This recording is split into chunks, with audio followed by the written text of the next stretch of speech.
বছরের মধ্যে একটা গাড়ি, তাও আবার ব্ল্যাক কালার, কিভাবে বডিটা এফেক্ট হয়েছে? টেস্ট করে দেখলাম তার থেকে বেটার। আশা করছি গাড়ি খুব ভালো হয়েছে, পছন্দ হয়েছে। ওকে স্যার, এই আয়রন জলের স্পটগুলো, এইগুলো আপনি গাড়ি থেকে কোনোভাবে শ্যাম্পু দিয়ে ওয়াশ করলেও ওরা ওঠাতে পারবেন না, এগুলো পুরো পার্মানেন্ট হয়ে গেছে। পুরো বডিটাতে এরকম সোলমার্কসগুলো ভরে গেছে, কারণ এই সোলমার্কসগুলো আসে সাধারণত যখন আপনার গাড়ির মধ্যে ধুলোবালিগুলো পড়ে, যখন আপনি ওটাকে শ্যাম্পু দিয়ে ওয়াশের জন্য সোয়াইপ করেন, তখন এই সোলমার্কসগুলো গাড়ির মধ্যে ভর্তি হয়।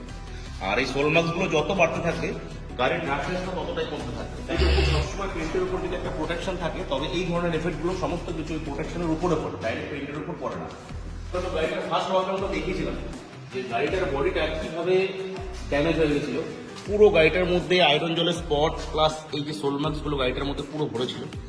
আর এই যে বডিটার মধ্যে এখন যে সোলমার্কসগুলো ছিল, যেটার কারণে কালারটা পুরো ফেড হয়ে গেছিল, এটাকে পুরো রিস্টোর করেছি আমরা।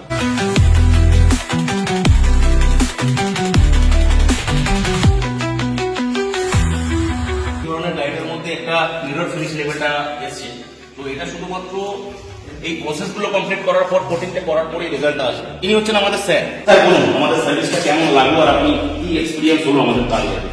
আমাদের কাজটা ফেসবুকে দেখেছিলাম, দেখে আপনার সাথে কন্ট্যাক্ট হয়েছে। তো কাজ টেস্ট করে দেখলাম তার থেকে বেটার। আশা করছি গাড়ি খুব ভালো হয়েছে, পছন্দ হয়েছে। ওকে স্যার, আপনি প্রপার আপনাকে একটু হ্যাপি করতে পেরেছি তো? হ্যাঁ, থ্যাংক ইউ স্যার।